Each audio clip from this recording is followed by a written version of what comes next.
Alex here, and welcome back to the Beaglington review. And this time I'll be looking at this. And if you know my usual reviews, you'll know that this is obviously a Sam's Trains wagon, or the title of the episode might have given it away. So this is a Southern Railway 8-plank wagon, but this time the most exciting thing is that it's a resin printed wagon as opposed to a plastic one. So I'm really excited to get this open and have a look at it on the desk, and then see how it performs and see how it looks compared to the other wagons. So let's go.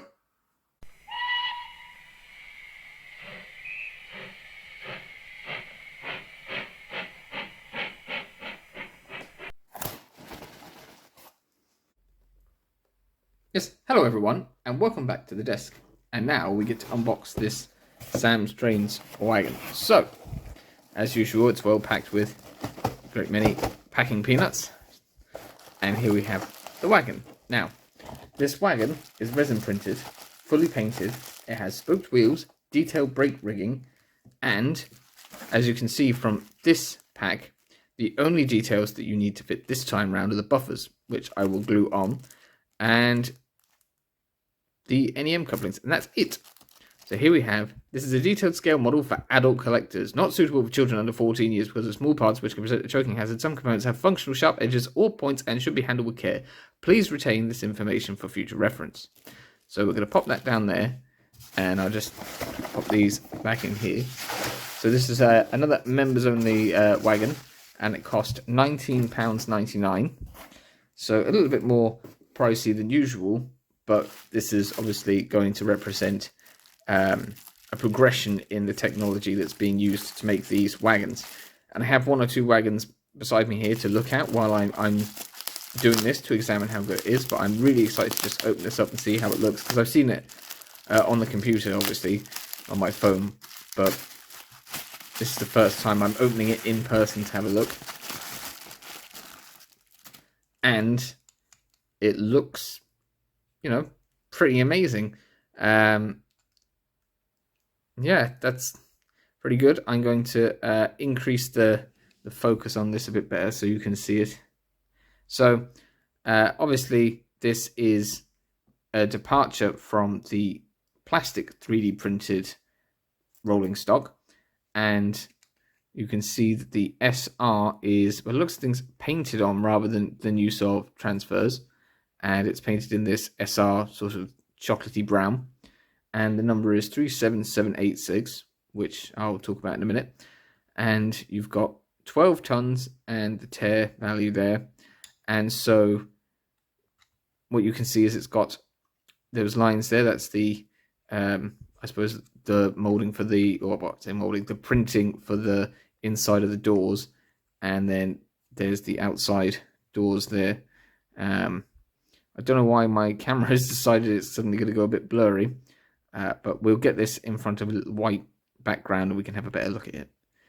So yes, the body is resin printed, and you've still got the same 3D printed chassis that works quite well. So there you go. Look, the wheels are very, very free rolling. So we'll see now whether how well that goes round when we do the free rolling test.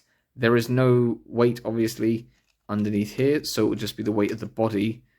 Which should be weightier, I'd say, than the normal, like the lightweight 3D printed ones. But yeah, it's going to be nice to see how it performs. And the chassis are all pre-assembled with the brake rigging underneath. You can see there's a bit of a glue mark there. You know, if that bothers you, I suppose you could touch it up with a little bit of black paint. It's screwed to the body. So yeah, I'm going to get this in front of the white screen now because my camera is really annoying me. There, that's a much better view. So here we have the Sam's Trains SR 8-plank wagon, number 37786. So this wagon is an 8-plank wagon, and it should have a 10-foot wheelbase.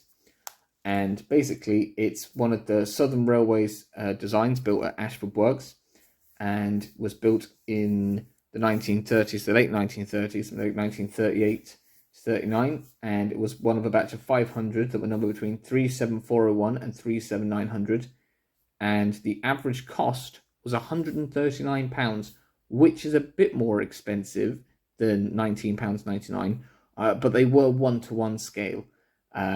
So 37786 had a 12-ton capacity. During World War II, it was uprated to 13 tons, and it was fitted with a different type of handbrake. Obviously, this chassis is using a Sam's Train standard sort of chassis design. It's low detail, but these are more like toys specifically than like actual detailed models. So this is more like a detailed body that's been designed to go on a standard chassis. So you're more looking at sort of comparing it to railroad as opposed to rapido in terms of the level of detail of the chassis. But that's not really anything to worry about, because if you put this in a train, I think it's going to look fantastic. So this wagon originally was in Southern Railway, and then later on it went to the Port of Bristol Authority, I think. And then eventually it was purchased by the Bluebell Railway. This is the real wagon, not this model, where it was restored. So it was bought in 1980, and it was restored, I think, in the early 2000s. But yeah, so it's a real wagon basically. So if you're modeling the Bluebell, you can have this wagon. It looked like something that's been at the Bluebell Railway, which is pretty cool. So as you can see, it's been really nicely painted in SR brown with a different color for the interior, and you've got that relief with the timbers.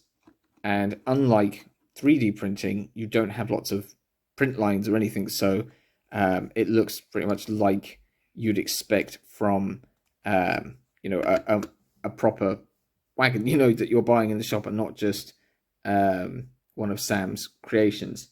So I've got a few things to compare it to in terms of detail, just to show you. So this is the Oxford Rail 7-plank wagon, and obviously you can see the underframe is different, but the actual brake rigging is more or less the same, if a bit less refined on the Sam's Trains one. And as you can see, the underside there is less detail, but you don't really need that on the Sam's Trains one.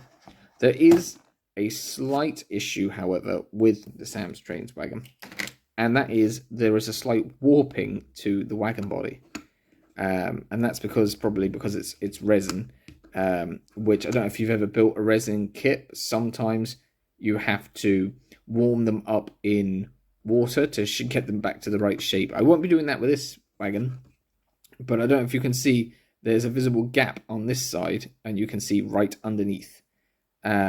So that's a bit of an interesting thing, and it's sort of banana-ing. It's curling up at either end.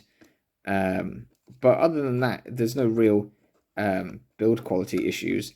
That's obviously something that you're going to have to deal with when you're in resin, perhaps, but you can also see here it curves slightly from the middle up to the corners, and so it's the screws probably holding it down that are stopping that. I don't know whether fixings in the corners would have helped that, and you can see that glue mark over there.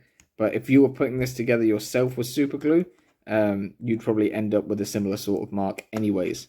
So what I wanted to do was compare this rather lovely looking wagon to an earlier Sam's Trains product or two, to show the difference between the detail that you can achieve here and the detail that had previously been achieved. So over here I have the PAL van, which, as you can see, has a great many print lines. When it's going around in a train, it's not that noticeable. I've painted mine up in a different brown to what it came in, and I've weathered it a bit. And you could, fill or sand the roof, but the problem is the body. When you're layering it up on the 3D printer, you just get all of these unrealistic lines, and that's just, what you have to deal with when you've got certain, like the type of printer you have, I suppose, or whatever. But like, I think this looks fine for what it is. It's not trying to be a mass market model.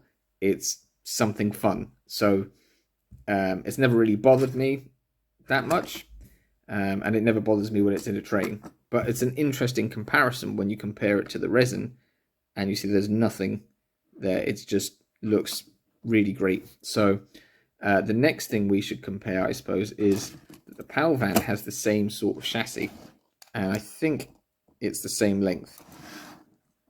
but it's you know, you can see my glue at the top on the power van. So yeah, you know, that's what they're like, their kits. And honestly, if you're spending that much time once you've got this on your railway looking at the underside of it, you're probably running your railway wrong. So yeah, I wouldn't be too worried about that on the underside. And then the other one I have to compare it to is this sort of 2-plank flat wagon, which has the same sort of chassis, I think, but this is before they were screwed on. And you can see all the print lines and stuff. It's the same as this one. So that's the difference in the 3D printing, is that you get all those lines. But enough waffling about the differences between those, because I want to get this finished and onto the railway. So I will attach these buffers onto it. There is a slight sort of fuzziness to the R on this side, but I think that's not bad, because I assume this was probably airbrush painted on with like a stencil or something, and it looks, you know, pretty good. It's better than anything I could manage with transfers or anything, so I'm not going to complain about it, because as I said, this is a members wagon. It's just a fun thing to have in your train. And I've actually got another SR wagon here. This one is the Triangle one, which I think is the one that's based on the really old Trackmaster wagon. So this is my other SR wagon, and you know, it's very glossy and shiny, but they have, you know, a pretty good comparison. When you look at the detail, it's very simple on here, whereas Sam's gone through the detail of adding like hinge bits and these lovely chains here. You can see by my fingernail, the detail here is really good. Like, obviously he's taken the time to measure things and get them precise. There's a lovely relief to all of the tie bars and things coming across here. Obviously I'm not an expert when it comes to reviewing things, so I'm just sort of picking things out. I've no pre-done list of things, because I've not actually seen this until I've opened it.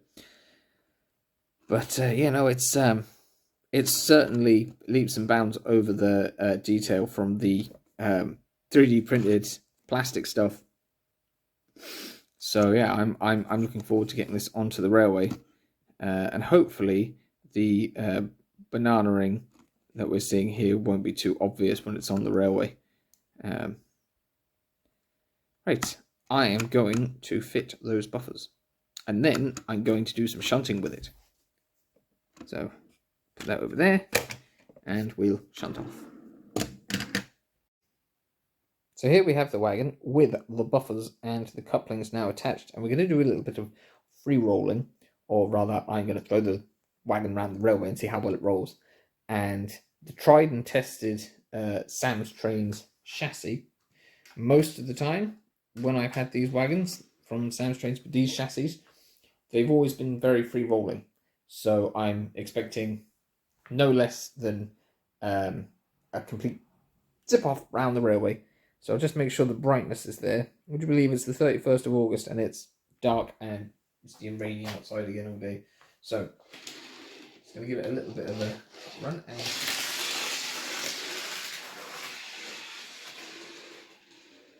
there you go. It made it all the way to the other side. I'll try it on a tighter radius now. But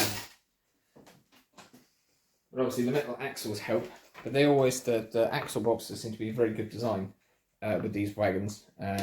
So it doesn't have, like I said, it doesn't have a weight fitted to the wagon. That would obviously put the price up more. But the body seems to be an alright weight, and if you put a load in it as well, you can add your own weight if you find that's going to be a problem. So it's fairly light, which helps with the free rolling, but it's not too light. I'd say it's comparable to which of these wagons. Like it's not much difference between these two. Like, so it's not really, weight's not going to be too much of an issue. Certainly not if you're using it the branch line train. Anyways, let's get this next roll going. Straight through the station, round the back, and bumped into a train that's in the fiddle yard. So that's pretty good. And we'll just try it on the inside line, just to show off. but we can go right through the points. So yes, it's time to do the shunting tests now with the points, and the first thing I need to do is couple this Dapple SR Terrier to the wagon. So, let's go back. And obviously, no problem coupling there. Yes, that ease of coupling just shows you what the time taken to make sure you're getting your coupling heights right and everything is worth, and that thing's working. So, we're going to open this point and we're going to go from the first radius and through the S-bend of these points and see if we have any other issues, because a lot of things tend to come off about here. So let's have a go. Go slowly at first. There you go.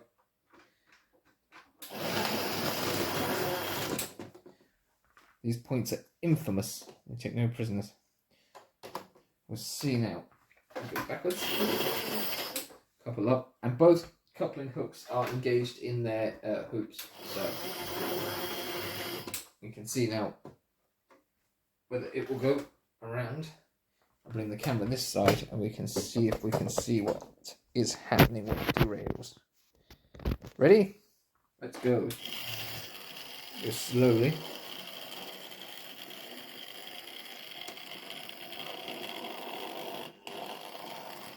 Yep. Oh, no, it's managed to fall off on the straight.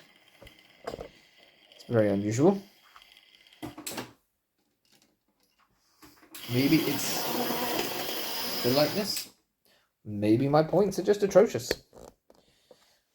We shall see now. We'll go a bit faster. Yeah, see, speed seems to be the enemy. But I bet if I'm not putting it through the S, and I just try that the couplings aren't, the hook on the Terrier is not engaged. No problems going that way, apart from the Terrier still winning the points. Let's try and go around this point without the hook. Yeah, see, it seems to be, I don't know, is there a lightness to that? Or is it my shoddy track work that's making it come off? I think what I'll have to do is just try and run it backwards a minute. We'll move the camera down this way. Whoop. And zoom back out. And we see now.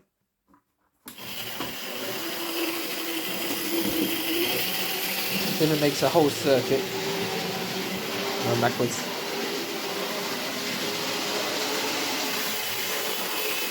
And then we can go and... Okay, it came off the rails there, weirdly, on the straight. I'm not sure what that's about. We'll test it with the Peckett in a minute and see if having NEM to NEM couplings, the narrower tension locks, works better. But that's no good if you're trying to use the SR things that you have. That's a little bit of a bother.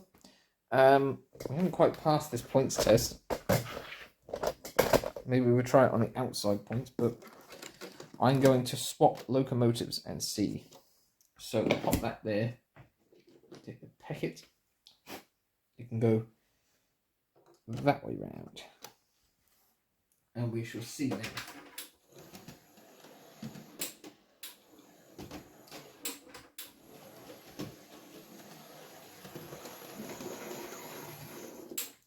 Peckett's a bit smoother, perhaps that might help. Yes, there's no issue there with those couplings, but I want to be able to shunt it with my Dapple Terrier. It's amazing that the differences that the couplings can have on the performance, because there's no issue there.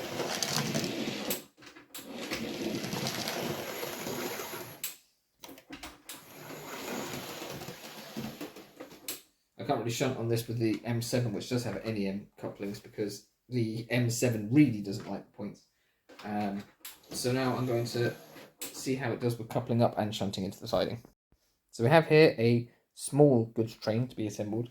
I'm going to couple the packet to the Gardner wagon, and then I'm going to see if that tension lock on the Hornby wagon will couple easily to this, and whether this one will couple to this tension lock, and whether this tension lock will have any impact on derailing, because it's a wide bar one. But we shouldn't have any problems with coupling up at least. Okay, perfect. No droopy couplings there.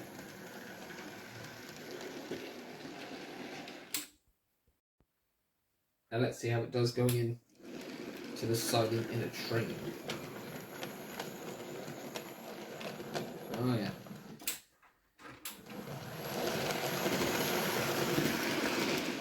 That seems to be fine. I wonder now if I can get it to work with the Terrier, because I'd rather like the Terrier to be pulling the southern themed train.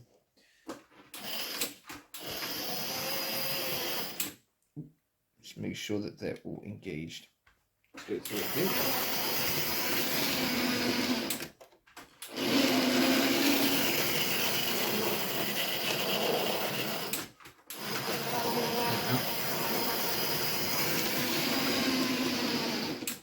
So I guess that goes to show that sometimes these couplings can affect your ability to go through the points.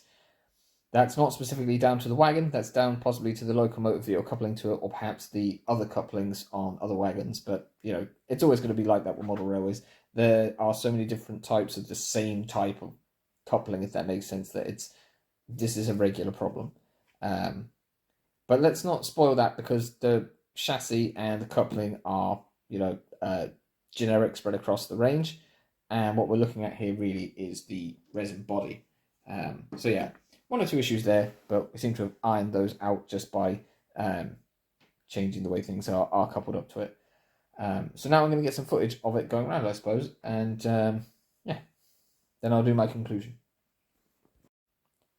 One thing I've noticed is that the wagon, because it's made of resin, is slightly translucent. So I don't know if you can see it here, but you can actually see the SR painted on the other side of the wagon, and you might be able to see my finger through the wagon. It's kind of spooky. Ooh. So you could probably get rid of that if you had like a primer on it or something, but then you're going to lose the fidelity, the good detail that you've got there. So it's not really too much of an issue. You're not going to notice it as the train is going round. It depends on the lighting on your layout, I suppose. Doesn't bother me too much, because, you know, what I'll have to do is I'll have to get a load for it and plonk that in there. So we're going to get this running now.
Yes, that's the Sam's Trains members wagon for August. It's the SR8 plank wagon in SR Brown. And it's a model of a preserved wagon as well, which is quite cool. So what conclusions can I come to? Well, the paint job is very nice. The chassis is the standard chassis, and so you might have one or two issues with couplings if you're mismatching different styles of tension locks. That's something that happens anyways in modern railways, so I'm not too fussed about that. Good points about it. It's got lovely detail, lovely relief on the detail.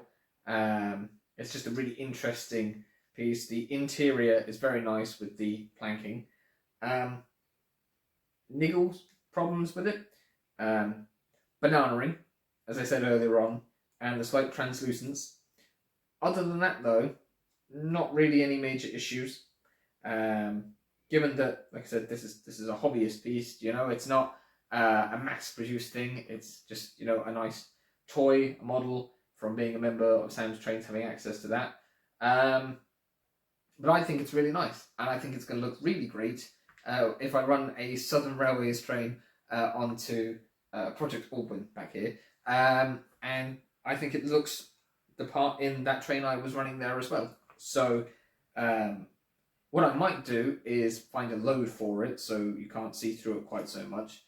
But other than that, you know, it's a really neat model, and it's a really interesting first foray for Sam into this resin printing, and I'm really looking forward to seeing what other wagons, if he does more of the resin ones, come out, and what details there'll be, and what paint jobs they might be if they come out like this, because this is essentially almost ready to run.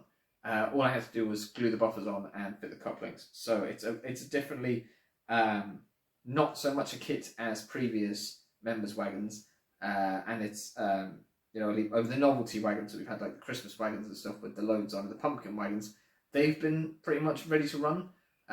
You had to glue in the brake ring and the buffers, whatever, but you could have run them without because they're novelty pieces. But this is much more like a standard release from a big model railway company. And when you compare it to that, actually it looks even better with what's been achieved. So it's a bit of a waffly conclusion. And as I've said, there are one or two issues with the warping due to presumably the material. But I'm very happy with it. And would I buy more? If they had different running numbers, potentially, I would, or a different livery. I'd be interested to see Sam do a private owner livery, or even like a novelty private owner livery with like Sam's Trains on it or something. Would be quite cool. You know, the way that Hornby do like year wagons, you could do like a Sam's Trains year wagon with like the year on it, would be quite funny. You could just have ST instead of SR, I don't know. But yeah, I'm very happy with this, and it's going to make a great addition to the railway, and you'll probably see it in future videos of Beaglington-On-Sea. So I'm going to put that there and say thank you very much for watching. Join me again very soon, hopefully, for another Beaglington review. I've still got a coach to review and a locomotive to review as well. So I'm looking forward to that. But thanks again for tuning in. Don't forget you can like, comment, share and subscribe. Tell all your friends, and I'll see you back here for another one. So thanks for watching, and goodbye. Oh, and also there's the playlist thing and the subscribe bubble. Yeah, so ta-ra.